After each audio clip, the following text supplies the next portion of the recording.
ٹھیک ہے، تو کہتے ہیں کہ جو شیخ فرما رہے ہیں کہ اگر اس کی شرح ہم یہ کریں کہ ہمارے لیے پھر اس کی کیا تفسیر ہوگی، تو یہ تفسیر ہوگی کہ ہمارا جو حال پہلے سے ہے اس حال کی یہ تصدیق کرتی ہے، کیونکہ ظاہری بات ہے کتاب تو اور کوئی نہیں ہے نا، لیکن اہل کتاب کے لیے یہ ہوگی کہ تمہارے پاس جو کتاب پہلے سے ہے تو وہ تو ظاہر بات ہے۔ تو شیخ کہہ رہے ہیں کہ اگر ہمارا کوئی، کیونکہ کتاب کا تو ذکر اس میں آیا بھی نہیں ہے نا، صرف یہی ہے کہ مصدقا لما معکم، یہ اس کی تصدیق کرتی ہے کہ جو تمہارے پاس پہلے سے ہے۔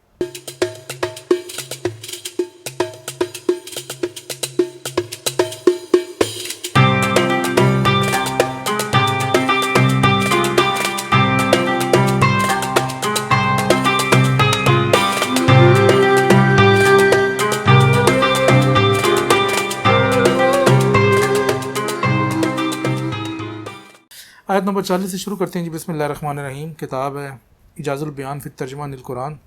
اللہ تعالیٰ فرماتا ہے یا بنی اسرائیل اذکروا نعمتی التی انعمت علیکم واوفوا بعہدی اوف بعہدکم وایایا فرہبون۔ اب شیخ اکبر کہہ رہے ہیں پہلے اس کا ترجمہ آیت کا کہ اے بنی اسرائیل میری اس نعمت کو یاد کرو جو میں نے تم پر کی، اور تم اپنے عہد پورے کرو، میں اپنا عہد پورا کروں گا، اور مجھ سے ہی ڈرتے رہو۔ اب یہ فرحبون کا جو ہے وہ دیکھیں گے کہ شیخ نے کیا ترجمہ کیا ہے۔ تو شیخ اکبر فرما رہے ہیں کہ اللہ تعالیٰ نے یہاں پر حضرت یعقوب کے اضافت سے پکارا ہے، کیونکہ حضرت یعقوب کا نام اسرائیل تھا، تو بنی اسرائیل سے مراد ہے کہ ان کی اضافت سے، ان کی نسبت سے پکارا ہے۔ اسرائیل کا مطلب ہے صفوت اللہ، کہ اللہ تعالیٰ کے کوئی خاص بندہ، ٹھیک ہے۔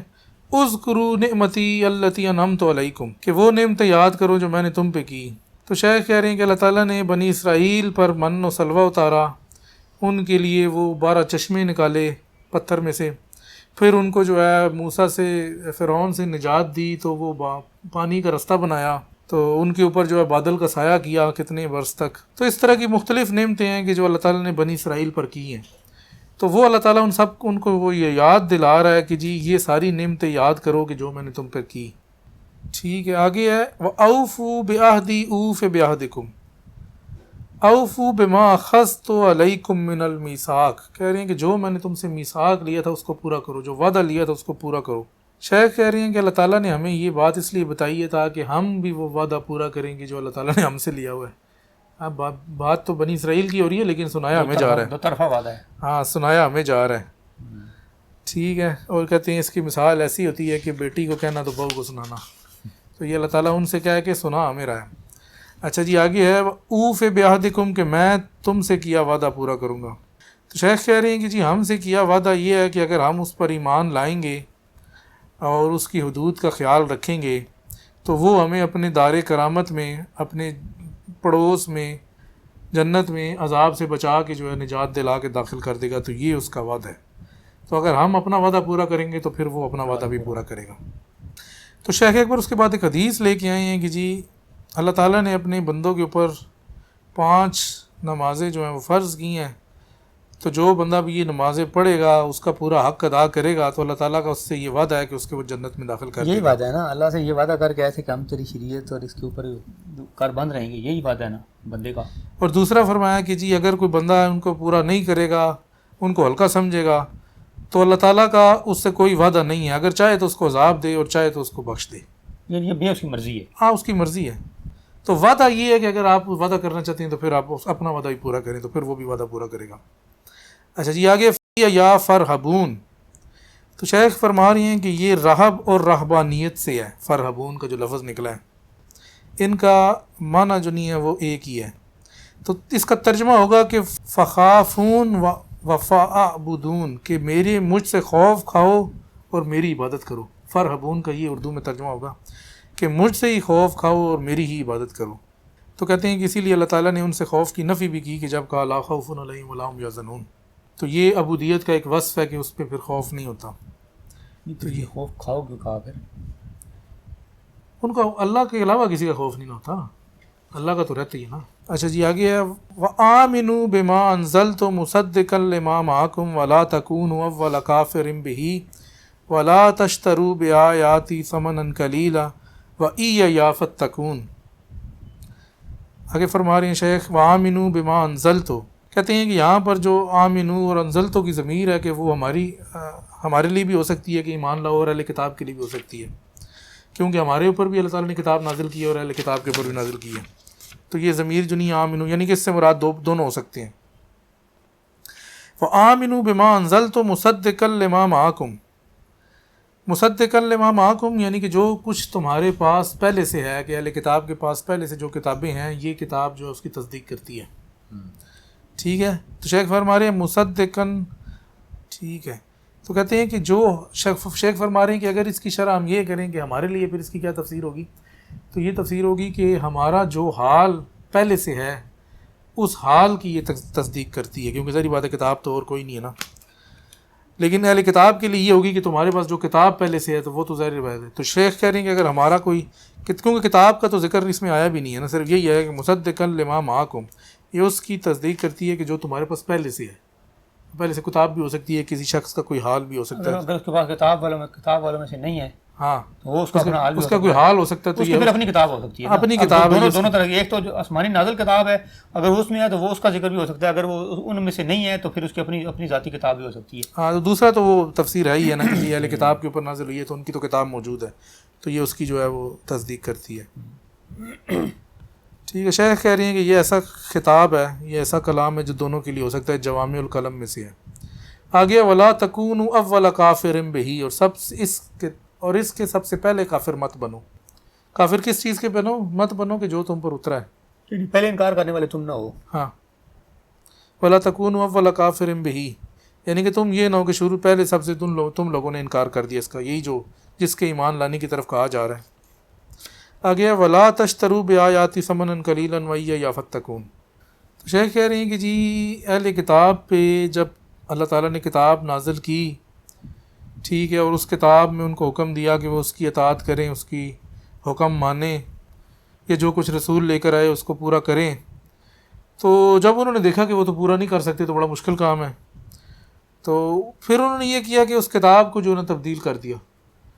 تبدیل اس طرح کر دیا کہ جو چیز وہ نہیں کر سکتے تھے تو اس کو کچھ اور ہی وہ بنا دیتے تھے. آسانی والا کام کر دیا نا، اپنی مرضی سے چینج کر دیا. مشکل جو تھا اس کو ختم کر کے اپنی آسانی والا بیچ میں ڈال دیا بس. ہاں، تو شیخ کہہ رہے ہیں کہ اس کی مثال ایسی ہی ہے کہ کوئی بندہ جو نہیں ہے کہ وہ کوئی یاقوت اور مرجان اور اس کو بڑے قیمتی پتھر ملے تو وہ دے کے جو نہیں ہے وہ کوئی عام سے کنکریاں عام کنکریاں جو نہیں ہیں وہ خرید لے. تو اس کی مثال ایسی ہے. اور ثمنا قلیلا اس وجہ سے کہا کیونکہ جو کچھ بھی انہوں نے خریدا وہ صرف موت تک کی تھا، موت کے بعد تو اس کا کوئی فائدہ نہیں ہے. تو آخرت کا جو چیز ملنی تھی اس کتاب سے وہ انہوں نے بیچ دی، اور اس کے بدلے انہوں نے یہ دنیا کی جو چند روزہ دنیا میں جو چیزیں ان کو ملنی تھی وہ حاصل کر لی. تو اپنے بطون میں انہوں نے وہ آگ بھری. اور وہ تو یہ ہے کہ جی ولا تشتروا بآیاتی ثمنا قلیلا وإیایا فاتقون، کہ فتخذونی وقایۃ، کہ مجھ سے بچو یا مجھے اپنی ڈھال بناؤ، یعنی کہ مجھ سے بچو. ہم پہلے تقوی کے معنوں میں تفصیل سے پڑھ چکے ہیں. تو شیخ فرماتے ہیں یہ نبی پاک صلی اللہ علیہ وسلم کا یہ قول ہے اعوذ برضاک من سخطک. تو یہ ہے کہ جی خود سے تقوی کیا ہے، بچانا کیا، کہ اللہ تعالیٰ کے اسماء جو کہ مختلف ہیں، تو ایک اسم سے تقوی سے دوسرے اسم کی وجہ سے اس اسم سے بچنا یا بچانا خود کو. اعوذ من کا یہ باقی شیخ آگے حدیث لے کے آئے ہیں. اگلی آیت ہے ولا تلبسوا الحق بالباطل وتکتموا الحق وانتم تعلمون. تو شیخ فرما رہے ہیں کہ لا تخلطوا الحق بالباطل، لا تلبسوا الحق بالباطل، کہ حق کو باطل کے ساتھ مت ملاؤ، یعنی کہ حق اور باطل کو ایک جیسے ہی نہ بنا دو، دونوں کو کھچڑی نہ بنا دو. یعنی ان میں ڈیفرینشیٹ کرو دونوں کو، فرق قائم رکھو. یہ نہ ہو تم نے حق کو باطل بنا دیا، باطل مطلب مکس ہی کر دیا سارا کھاتا تمہیں، نہ پتہ چلے گا نہ پتہ چلا حق کیا ہے نہ پتہ چلا باطل کیا ہے. شیخ فرما رہے ہیں کہ یہ اللہ تعالیٰ کا وہی قول ہے کہ جو کہتے ہیں کہ جی ہم قرآن کے ایک حصے یا کتاب کے ایک حصے پر ایمان لاتے ہیں، دوسرے پہ نہیں مان لاتے، کیونکہ وہ کہتے ہیں جی ہم حق پہ ایمان لائے باطل پہ نہیں، انہوں نے دوسرے کو باطل بنا دیا، یعنی ان کو سب مکس کر دیا، ان کو سمجھ ہی نہیں ہے. اور کہتے ہیں کہ لا تلبسوا الحق بالباطل، اس صورت میں بھی حق کو باطل کے ساتھ مت مکس کرو، کہ حق کو چھپاؤ گے تو یہ بھی حق کو تم نے حق اور باطل کو مکس کر دیا.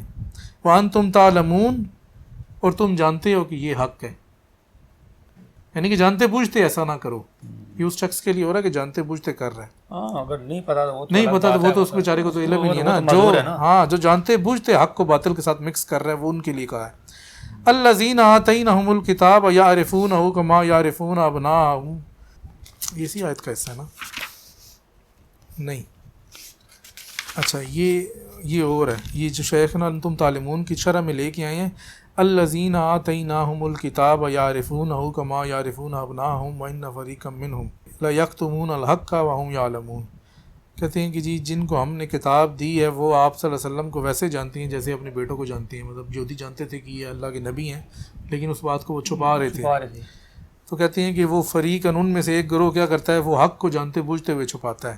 تو یہ تلبس الحق بالباطل کی ایک شرح یہ بھی ہے کہ جی آپ حق کو اگر چھپا رہی ہیں تو تب بھی آپ اور حق اور باطل کو مکس کر رہی ہیں. اور دوسری شرح یہ ہے کہ جی آپ دونوں کو بذات خود ہی مکس کر رہے ہیں. آگے فرمایا وَأَقِیمُوا الصَّلَاةَ وَآتُوا الزَّکَاةَ وَارْکَعُوا مَعَ الرَّاکِعِینَ. تو اقیم الصلاۃ کی تو شیخ پہلے بھی کر چکے ہیں، اور یہاں پر انہوں نے یہی ذکر کیا کہ جی ہم نے جب یہ صورت شروع ہوئی تھی تو اس میں ہم نے اقیم الصلاۃ کی تشریح کر دی ہے.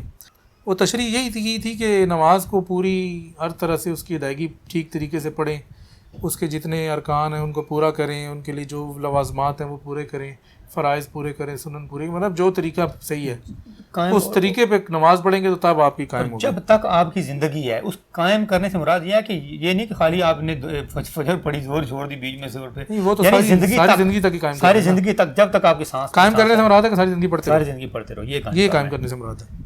اچھا وآتوا الزکاۃ، زکوٰۃ کے بارے میں کہہ رہے ہیں کہ جو تم پر فرض کیا گیا ہے، یعنی کہ تم نے اپنے مال میں سے جو زیادتی ہوئی ہے یا اپنے مال کو پاک کرنا ہے اس میں سے جو کچھ نکالنا ہے، جو بھی زکوٰۃ جس طرح ہے وہ اس سے مراد وہ ہے.